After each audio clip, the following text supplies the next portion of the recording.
Hello friends, welcome to Skylight. तो time waste ना करके हम शुरू कर रहे हैं क्लास 10 का अपना क्विक रिवीजन बायोलॉजी के चैप्टर से।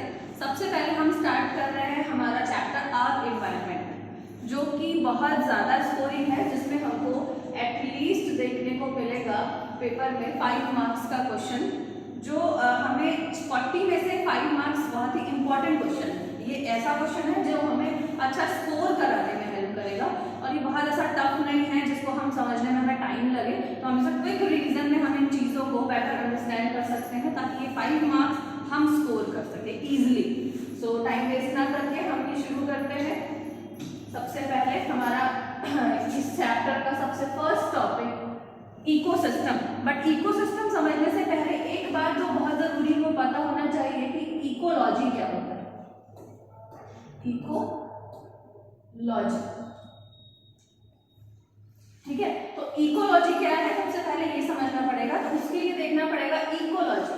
तो eco means our environment, environment like our surrounding, हमारे चारों तरफ हमारी जितनी भी चीजें हैं, इंक्लूडिंग वो नॉन लिविंग, लिविंग जितनी भी चीजें, लाइक सनलाइट, हमारा ये ग्राउंड जो है, इसमें पाए जाने वाले फंजीसाइड्स, और जो भी प्लैंकटॉन्स है, बैक्टीरिया है, प्रोटोजोआ है, ये सारी चीजें हमारे रिवर है, लेक है, पॉन्ड है, एनिमल्स हैं, इंसेक्ट हैं, इवन प्लांट है, ये सारी चीजें, हमारा पूरा सराउंडिंग जो भी पाया जा रहा है वो हमारा इन्वायरमेंट है। और जब हम इस इन्वायरमेंट की स्टडी करते हैं, the study of environment is called ecology. तो वो हमारी इकोलॉजी के अंदर ही इंक्लूडेड होता है। अब हम अगर इकोलॉजी को समझ गए हो, ecology is a broad term, like ecology is a broad term. तो इस ब्रॉड टर्म को समझने के बाद हमें जरूरत है ये जानने की कि अगर हम इनको, इकोलॉजी के बाद आता है हमारा इकोसिस्टम, आता है हमारा ecosystem. Like ecology is like our body, हमारी बॉडी में जैसे कि बहुत सारा सिस्टम होता है, अवर रेस्पिरेटरी सिस्टम, डाइजेस्टिव सिस्टम जो कि हमारी बॉडी में है, सर्कुलेटरी सिस्टम, ऐसे बहुत सारे सिस्टम। तो वैसे ही हमारे पूरे इन्वायरमेंट में एक सिस्टम। तो हर चीज किसी एक अकेले सिस्टम में कंप्लीट नहीं होती। किसी भी काम को कंप्लीट करने के लिए हमको जरूरत होती है कि हम एक दूसरे से जुड़े रहे। लाइक अगर सर्कुलेशन है तो सर्कुलेशन अकेले कंप्लीट नहीं होगा, उसको बाकी चीजों की सपोर्ट की जरूरत होगी। वैसे ही कोई भी सिस्टम अकेले कंप्लीट नहीं हो सकता। तो जो हमारा इन्वायरमेंट है, इट्स अ ब्रॉड टर्म। अब इसको स्टडी करने के लिए हमें इसे ब्रेक डाउन करना पड़ेगा, छोटे पार्ट मतलब क्लासीफाई करना पड़ेगा। तो अगर हम इनको क्लासीफाई करेंगे, तो क्लासीफाई करने के लिए हमने क्या बनाया, हमने बनाया सी इकोसिस्टम, टाइप्स ऑफ इकोसिस्टम, ठीक है, टाइप्स ऑफ इकोसिस्टम। तो इकोसिस्टम एक छोटा छोटा टाइप है जिसमें हम बहुत सारे सिस्टम्स पढ़ते हैं। अगर हम इनको देखना चाहेंगे तो ये दो तरीके के होंगे हमारे, नेचुरल और आर्टिफिशियल, ठीक है। तो अब ये नेचुरल और आर्टिफिशियल क्या है, ये भी टाइप है इकोसिस्टम के। नेचुरल वो जो मैनमेड है, ठीक है, जो खुद से बना हुआ है, वो है हमारा नेचुरल इकोसिस्टम, ठीक है। अब नेचुरल में आता है हमारा दो तीन चीजें आ जाती है नेचुरल में। फॉर एग्जाम्पल, हमारा नेचुरल जो कंसीडर करता है वो उन चीजों को कंसीडर करता है जिनमें आते हैं हमारे प्रोड्यूसर्स, कंज्यूमर्स, डिकम्पोजर्स। मतलब कि लाइक अ पॉन्ड में हम सनलाइट यूज करते हैं, हमारे प्लांट सनलाइट यूज करके फूड बनाते हैं, फिर उस फूड को कोई और यूटिलाइज करता है। फॉर एग्जाम्पल कि अगर हमारे घर में एक्वेरियम रखा हुआ है, उस एक्वेरियम में वो एक्वेरियम नेचुरल नहीं है, उसको हमने बनाया, दैट इज आर्टिफिशियल। और जो हमने नहीं बनाया है, जो मैन मेड नहीं है, दैट इज नेचुरल, ठीक है। और नेचुरल में आती हमारी दो चीजें, एक टेरेस्ट्रियल और दूसरा एक्वेटिक। मतलब वो जो लैंड में प्रेजेंट है और वो जो वाटर में प्रेजेंट है। दो तरह की लाइफ है, हम लैंड में एग्जिस्ट करते हैं, फिशेस, और जितने भी एक्वेटिक एनिमल्स हैं वो हमारे वाटर में एग्जिस्ट करते हैं। तो दैट इज नेचुरल, ये हमने नहीं बनाया, ये है, नेचुरली है, दैट इज नेचुरल। और फिर आर्टिफिशियल, तो आर्टिफिशियल की अगर हम बात करेंगे तो वो जिनको हमें अगेंस्ट से उनको बनाना पड़े, उनको रिकवर करना पड़े, उनकी मेंटेनेंस करनी पड़े, वो हमारा आर्टिफिशियल हो गया। जैसे कि गार्डन, एक्वेरियम, एक्वेरियम, अब एक्वेरियम है घर पे तो उस एक्वेरियम को साफ सफाई करनी पड़ेगी, मेंटेन करना पड़ेगा। तो वैसे ही गार्डन है, गार्डन में भी सफाई करनी पड़ेगी, चीजें मेंटेन करनी पड़ेगी। That is artificial. नेचुरल में हम पार्टिसिपेट नहीं करते, वो ऑलरेडी मेंटेन है। हम पॉन्ड में नहीं जा रहे हैं चीजों को मेंटेन करने, वो हो जाती है अपने आप, ठीक। That is natural. इनमें हमारे कई तरह के इकोसिस्टम आते हैं, like forest ecosystem, grassland ecosystem, desert ecosystem, fresh water, marine water, ऐसे कई सारे इकोसिस्टम आते हैं, ठीक। तो नेक्स्ट हम देखते हैं इसके बाद कि हमें और एक नेक्स्ट टॉपिक और क्या है हमारा, 1 सेकेंड। देन अब देखते हैं आगे इकोसिस्टम में हमने बात की थी जैसे कि हमारा कंपोनेंट ऑफ इकोसिस्टम, इकोसिस्टम के कंपोनेंट क्या क्या होते हैं वो भी देखना है। उससे पहले हम एक बार और समझाना चाहेंगे कि जो हमारा इकोसिस्टम है, लाइक नेचुरल इकोसिस्टम और आर्टिफिशियल इकोसिस्टम, अब इतनी बातें तो हम समझ गए कि टेरेस्ट्रियल और एक्वाटिक मैंने बता दिया, grass land, forest, desert, marine water. Water की बात करेंगे तो मैरीन और फ्रेश वाटर। फिर इधर आता है आर्टिफिशियल में, तो इसमें आती है हमारी बहुत सारी चीजें, लाइक जू हमारा और एग्रीकल्चर, फीड, ऐसी बहुत सारी चीजें जो हमारी आर्टिफिशियल में आती हैं, तो ये भी हमें इसी के अंदर स्टडी करनी है। देन नेक्स्ट है हमारा एक बहुत ही इंपॉर्टेंट चीज। अब हम बात कर रहे हैं आर्टिफिशियल और नेचुरल इकोसिस्टम की, तो अभी नेक्स्ट टॉपिक है हमारा क्या, जिसमें हमें 3 बातें समझनी है। क्या? बायोस्फीयर। ओके, बायोस्फीयर क्या होता है?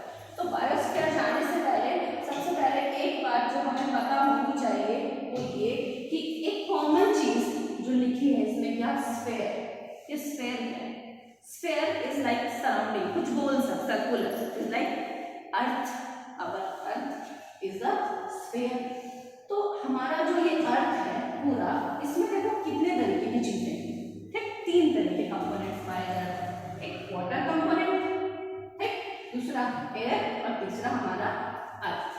तो जितना भी लिक्विड फॉर्म है, लाइक वो हमारे नाले में पड़ा है, पॉन्ड में है, सी में है, इवन जो ग्लेशियर में हमारी मतलब जो भी हमारी बर्फ वहाँ पे स्टोर्ड है, वो सब भी हमारी मेल्टेड फॉर्म में आती है, तो उनको हम बोलते हैं हाइड्रोस्फीयर।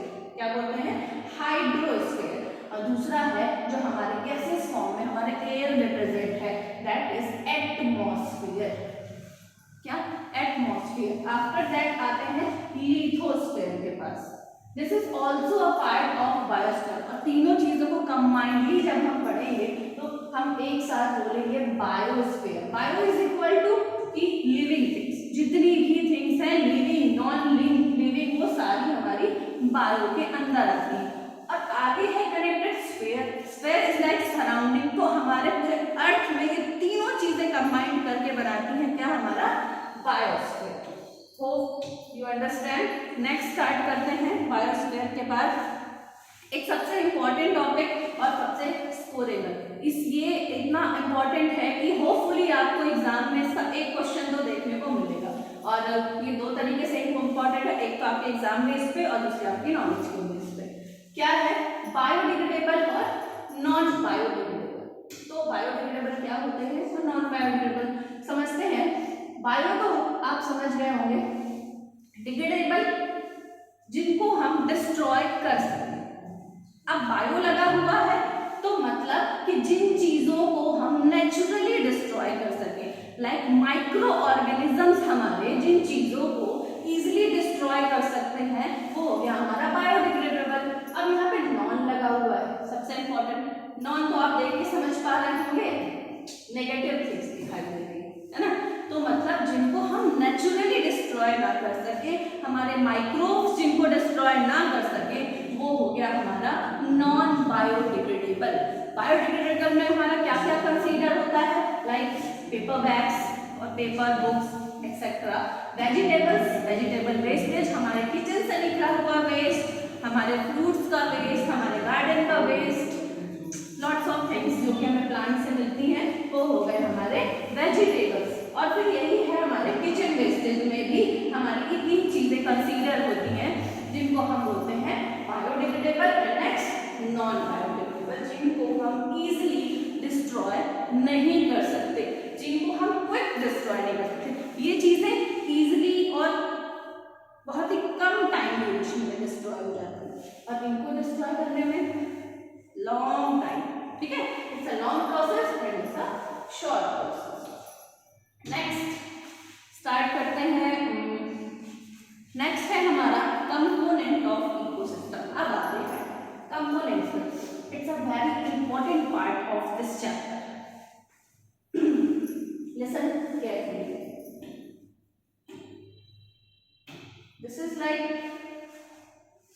इकोसिस्टम को हम अगर समझ गए तो अब बात करते हैं इकोसिस्टम की। तो हम समझेंगे पहली बात तो इकोसिस्टम हमारे इन्वायरमेंट में जो भी चीजें चल रही हैं उन चीजों को पढ़ना है। तो पढ़ना है तो कैसे, दो तरीके की चीजें होंगी, एक लिविंग दूसरी नॉन लिविंग। क्लियर, एकदम क्लियर और कॉन्सेप्चुअल बात है। बायोटिक और एबायोटिक। ठीक, बायोटिक का मतलब वो जिनमें लिविंग थिंग्स आते हैं और एबायोटिक का मतलब वो जिनमें नॉन लिविंग थिंग्स आते हैं। इंपॉर्टेंट। अब बायोटिक में क्या क्या आता है, लिविंग थिंग्स की बात कर रहे हैं तो तीन लोग जो है जो कि बायोटिक को कंसीडर करते हैं, like producers, consumer and decomposer. अब सोच रहे होंगे कि प्रोड्यूसर्स क्या है। प्रोड्यूसर्स वो जो चीजों को प्रोड्यूस करे, फॉर्मेट करे, बनाए, तो क्या ही बनाएगा, फूड। फूड कौन बना रहा है, हमको जरूरत है एनर्जी फॉर अपनी डेली बेसिस पे हम जो भी काम करते हैं उस काम को करने के लिए हमको एनर्जी की जरूरत है। वो एनर्जी रिक्वायरमेंट हमारी कौन फिलफिल करता है, हमारा फूड जो भी हम खाते हैं वो खाना हमारी उस एनर्जी को फुलफिल कर रहा है। तो अब वो फूड हमें मिल कहाँ से रहा है, वो फूड मिल रहा है हमें प्लांट से। तो प्लांट को कहीं से मिला तो उसको भी तो कहीं से जरूरत, उसको भी तो चीजें जरूरत होगी ना उस एनर्जी की। तो वो एनर्जी उसको मिली कहाँ से, हमारे सन से। कहाँ से मिली, सन से। तो मतलब कि सन के पास काइंड ऑफ एनर्जी है, वो एनर्जी जो यूटिलाइज करके हमारा प्लांट क्या बना रहा है, फूड बना रहा है, फोटोसिंथेसिस की प्रोसेस करके। इसीलिए हमारे प्रोड्यूसर्स में ऑलवेज आते हैं हमारे क्या, ग्रीन प्लांट आते हैं, हमारे ग्रीन प्लांट। ठीक है, green plant are always considered in producers. फिर है कंज्यूमर्स। अब खाना बना है उसको कंज्यूम किया जाएगा, ठीक है, कोई तो होगा जो लेगा। अब एक चीज और, एक क्वेश्चन आता है कि फूड फॉर्मेट तो प्लांट ही क्यों प्रोड्यूसर्स में आते हैं, हम क्यों नहीं खाना बना सकते, क्यों? अब सिंपल सी चीज है कि अगर हम खाना बनाएंगे तो हमारे पास क्लोरोफिल नहीं है, करेक्ट, तो क्लोरोफिल चाहिए और ये बहुत सारी चीजें हैं, हमको जरूरत है।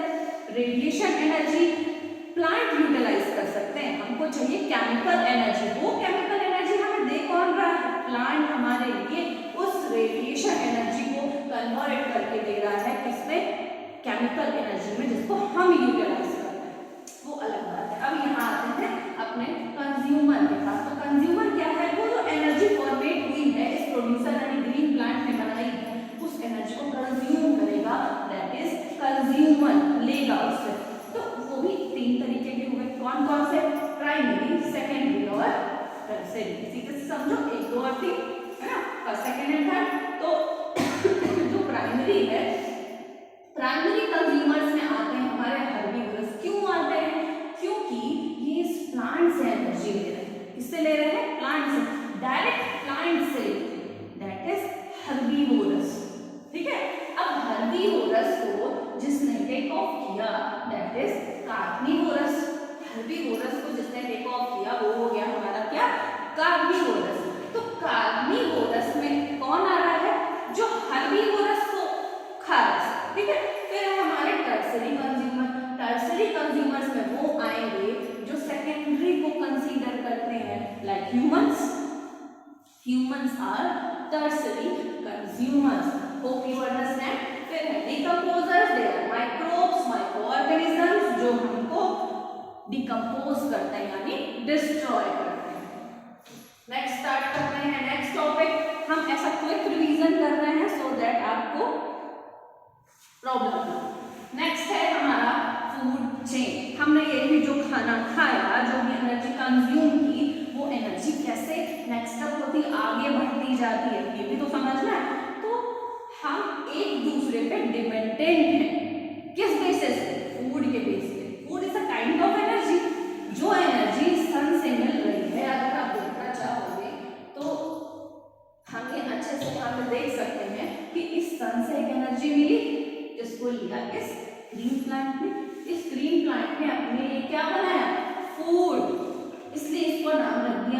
क्या, प्रोड्यूसर, क्योंकि सबसे पहले एनर्जी को इसने यूटिलाइज किया, इसने कन्वर्ट किया, आफ्टर दैट इससे एनर्जी लिया इस ग्रास हॉपर ने, किसने लिया, ग्रास हॉपर ने। फिर इस ग्रास हॉपर को फ्रॉग ने खाया, इस फ्रॉग को ईट किया स्नेक ने, स्नेक को किसने, ईगल ने, एंड आफ्टर दैट इस ईगल को डिकम्पोज कर दिया कुछ माइक्रो ऑर्गेनिजम्स में।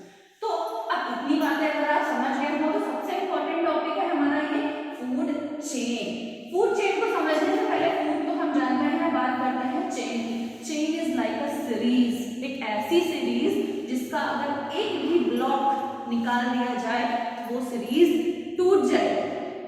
अगर किसी चेन का एक ब्लॉक निकाल दिया जाए, for example this is chain, अब इस चेन का एक ब्लॉक मैंने निकाल दिया तो ये चेन नहीं रह गई, है ना। तो ये चेन कंप्लीट हो इसके लिए सब एक दूसरे पे डिपेंडेंट हैं। जब फूड यूनिडायरेक्शनल फ्लो हो, एक ही डायरेक्शन में फ्लो हो रहा हो, तो that is food chain. Hope you understand कि फूड चेन क्या है। अगर आप ये अच्छे से समझ गए हो तो हम नेक्स्ट स्टार्ट करते हैं। नेक्स्ट टॉपिक है हमारा क्या, फूड वेब, कि ये फूड वेब क्या है। अब समझते हैं, जैसे कि हमारा फूड चेन था वैसे ही है हमारा क्या, फूड वेब। अब हम फूड वेब देख लेते हैं।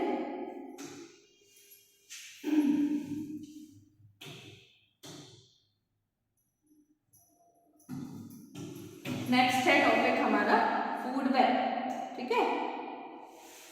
चलो फूड वेब अब स्टार्ट करते हैं। फूड वेब, जब फूड के ऊपर डिपेंडेंट लोग, जो भी लोग फूड पे डिपेंडेंट हैं एक दूसरे पे, वो एक नेटवर्क फ्लो करें। लाइक देखते हैं कैसे है, यहाँ पे कौन, हमारे ग्रीन प्लांट्स हैं, इन्होंने फूड फॉर्मेट किया।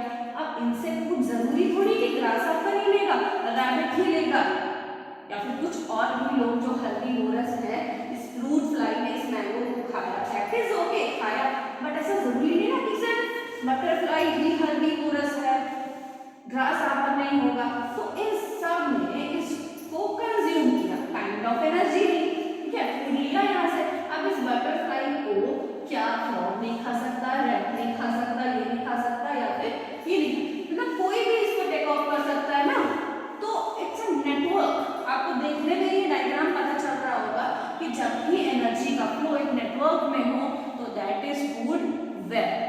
फूड चेन और फूड वेब, इट्स अ बस इतना ही मेन बेसिक डिफरेंस है फूड चेन और फूड वेब में। अब देखते हैं कि हमारा ये फूड चेन और फूड वेब को अगर हम थोड़ा सा और समझना चाहेंगे तो हम कैसे इनको इजीली डिफरेंशिएट कर सकते हैं, ठीक। तो अभी मैंने आपको बताई एक बात कि फूड चेन हमेशा यूनिडायरेक्शनल होती है and food web multi directional. देखो कोई कहीं भी फ्लो हो रहा है तो that is food chain and food web. इतना डिफरेंस अगर समझ गए हो तो फिर हम नेक्स्ट देखते हैं। नेक्स्ट टॉपिक है हमारा पिरामिड। क्या है, हम स्टार्ट करेंगे हमारा टॉपिक पिरामिड। तो पिरामिड क्या होता है, सबसे पहले हम थोड़ा सा समझते हैं। जब भी हम किसी चीज को ग्राफिकली रिप्रेजेंट करते हैं या फिर जो भी फ्लो ऑफ एनर्जी है हमारा, उसको हम जब ग्राफ के फॉर्म में दिखाते हैं तो दैट इज पिरामिड। क्या कहते हैं इसको, पिरामिड बोलते हैं। अब समझो कि मैंने समझ लिया कि हमने फूड प्लांट से लिया, प्लांट से हमने लिया, हमसे हमको डिकम्पोज कोई और करेगा, ये बातें तो समझ गए, बट हमको अगर ये चीजें रिप्रेजेंट करनी हो तो हम कैसे रिप्रेजेंट करेंगे, तो हम रिप्रेजेंट करेंगे ऐसे पिरामिड में। पिरामिड में भी हम पढ़ रहे हैं एनर्जी का पिरामिड, मतलब एनर्जी जो है food is kind of energy. तो जो एनर्जी यहाँ से मिली वो ट्रांसफर हो रही है प्राइमरी कंज्यूमर में, फिर सेकेंडरी कंज्यूमर, फिर टर्सरी कंज्यूमर में। ये जो वे है हमारा ट्रांसफर करने का, एनर्जी को आगे आगे आगे पास करने का, इसको हम जब ग्राफिकली रिप्रेजेंट करते हैं, बना के दिखाते हैं कि चीजों को हम ऐसे बना सकते हैं या ऐसे दिखा सकते हैं, that is pyramid. Next topic है हमारा पिरामिड के बाद सबसे इंपॉर्टेंट, मोस्ट इंपॉर्टेंट 10% लॉ। कि ये 10% लॉ क्या होता है ये भी हमें थोड़ा सा समझना है। सबसे पहले first of all we have to understand कि फूड फॉर्मेट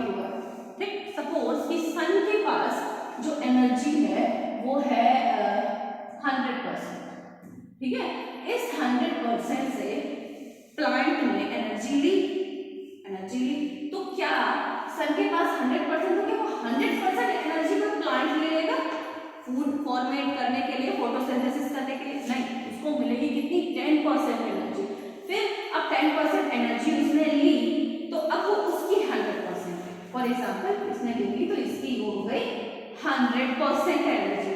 तो अब इस प्लांट को रेस्पिरेशन भी करना है, ग्रोथ भी करना है, फूड भी बनाना है, एनर्जी कंज्यूम करेगा ना।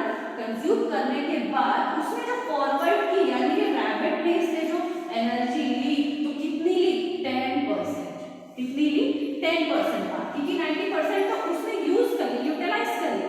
अब सेम थिंग इस रैबिट के साथ हुआ, इसने क्या किया रेस्पिरेशन किया, ग्रोथ किया, मूवमेंट किया। तो ये सारी चीजें करने में इसने और एक्सक्रिएशन किया तो कुछ एनर्जी यहाँ लॉस हुई, कुछ यहाँ लॉस हुई और जो फॉरवर्ड हुई आगे वो भी कितनी हुई हमारी 10%। अब ये भी यूटिलाइज करेगा, ग्रोथ करेगा, मूवमेंट करेगा, एक्सक्रिएशन करेगा। तो फिर इसी फॉरवर्ड जो फॉरवर्ड डायरेक्शन में हमारी एनर्जी फ्लो हो रही है इसे ही हम बोलते हैं 10% लॉ।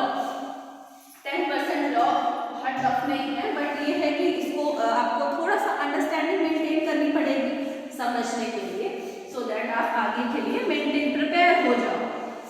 फिर नेक्स्ट टॉपिक है हमारा bio accumulation and bio magnification. थोड़ा सा समझते हैं, बात कर रहे हैं बायो किसकी, बायो। फिर है एक्यूमुलेशन।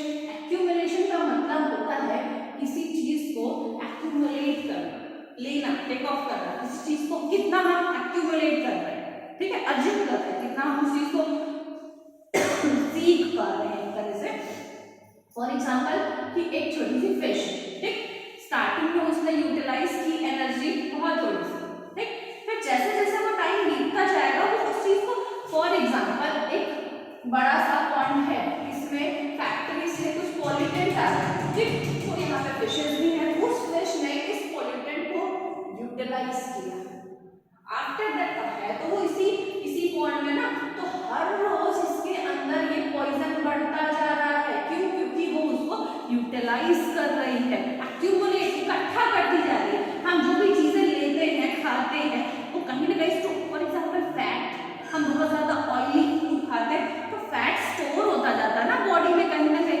फिर आफ्टर दैट एक टाइम के बाद वो पता चलता है कि बहुत बड़ी बीमारी हो गई है, तो वो कैसे कहीं ना कहीं स्टोर हो रही है ना चीजें। अब ये फिश है, इसने इस चीजों को स्टोर करना शुरू किया, जितने भी पॉइजनस सब्सटेंस है, तो ऐसा नहीं पूरी पॉइजनस नहीं हो पाएगी बट मोर देन पॉइजनस होती जाएगी। और फिर आफ्टर दैट टाइम पता चलेगा कि इसको कोई प्रॉब्लम होगी। प्रॉब्लम तो होगी अगर हमने इन पॉइजनस सब्सटेंस को इतना सारा एक्यूमुलेट किया है, तो प्रॉब्लम तो होगी। तो दैट इज बायो एक्यूमुलेशन, इकट्ठा करना। फिर है मैग्निफिकेशन। मैग्निफिकेशन क्या होता है? मैग्निफिकेशन ये होता है कि अब ये बहुत छोटी छोटी सी चीजें, प्लांट है, जिनको एक पॉन्ड लेते हैं, सिंपल सा एग्जांपल, पॉन्ड में बहुत छोटे छोटे से माइक्रो प्लांट होते हैं लाइक दैट। इसको यूटिलाइज किया इस ग्रासहॉपर ने, ठीक, इस ग्रासहॉपर को अब इनकी क्वांटिटी बहुत ज्यादा, इन्होंने इनको यूटिलाइज किया तो इनकी क्वांटिटी थोड़ी कम हो गई। फिर अब ये 3 ग्रासहॉपर है तो इनको यूटिलाइज करने के लिए हमको 1 या 2 बर्ड की जरूरत है, स्मॉल बर्ड।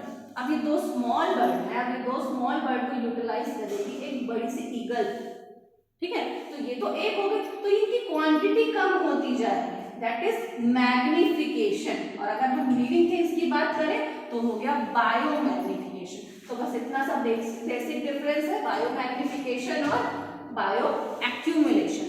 नेक्स्ट चलते हैं, तो एक बार फिर से देख लेते हैं हम रिवीजन के लिए बायो मैग्निफिकेशन को। स्टार्ट करते हैं, 1 सेकेंड। नेक्स्ट देखते हैं, हमारा टॉपिक है क्या, ओजोन लेयर। तो ओजोन लेयर होता क्या है? फॉर एग्जाम्पल हम जो भी ब्रीथ करते हैं, जितनी भी ब्रीथिंग करते हैं, तो हमको जरूरत होती है ऑक्सीजन की। किसकी जरूरत होती है? ऑक्सीजन, यानी O2, ठीक। हमारे एटमॉस्फेयर में जो ऑक्सीजन प्रेजेंट है वो है O2, ठीक। और जो ओजोन लेयर है वो बनी होती है O3 से, ज्यादा नहीं, थोड़ा सा डिफरेंस है O2 और O3 का। काम क्या करती है ये O3? ये हमको प्रोटेक्ट कर रही है सन से आने वाली जो भी अल्ट्रा वायलेट रेज हैं उनसे। अब जो भी ये प्रोटेक्शन हमको दे रही है दैट इज ओके। सोचो इस बात को कि हमको जरूरत है ऑक्सीजन की, और वही ऑक्सीजन एक पॉइंट एक्स्ट्रा होके हमको प्रोटेक्शन दे रही है, बट वो ऑक्सीजन अगर O3 यहाँ पे आ जाए तो हमारे लिए हार्मफुल है। दूसरी बात, ये जो O3 है, ये O3 बनाता भी यही हमारा अल्ट्रावायलेट रेज है, जो हमको, जिससे हमको प्रोटेक्ट कर रही है ये हमारी O3। अब कैसे बना रही है थोड़ा सा समझते हैं। हमारे एटमॉस्फेयर में प्रेजेंट है O2, for example 1 and 2 connected है, ओके। तो इस अल्ट्रावायलेट रेज ने क्या किया, इसको ब्रेक डाउन कर दिया, तो ये दो अलग ऑक्सीजन के एक एक पॉइंट हो गए। अब हमारे पास O2 भी है, O2 बहुत सारे O2, बहुत सारे O2। अब ये जो अलग हुए ये जाके इसके साथ कनेक्ट हो गए और ये जाके इसके साथ कनेक्ट हो गए, तो बन गया क्या O3। तो ऐसे ही हमारा O3 एक लेयर बन जाती है जो हमको इस अल्ट्रावायलेट रेज से प्रोटेक्ट कर रही है, ठीक।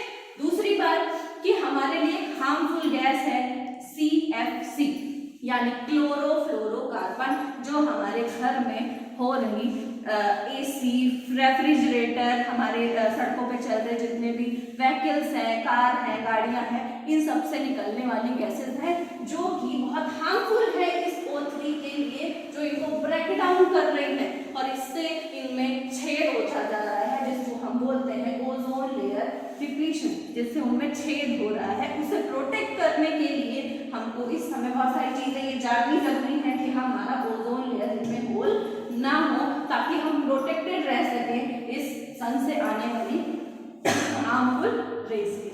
Okay, hope you enjoy the video and आपको ये वीडियो हेल्पफुल रही होगी। इसके लिए आगे हम फिर से कंटिन्यू मिलेंगे नेक्स्ट टॉपिक, नेक्स्ट चैप्टर के लिए। Thank you.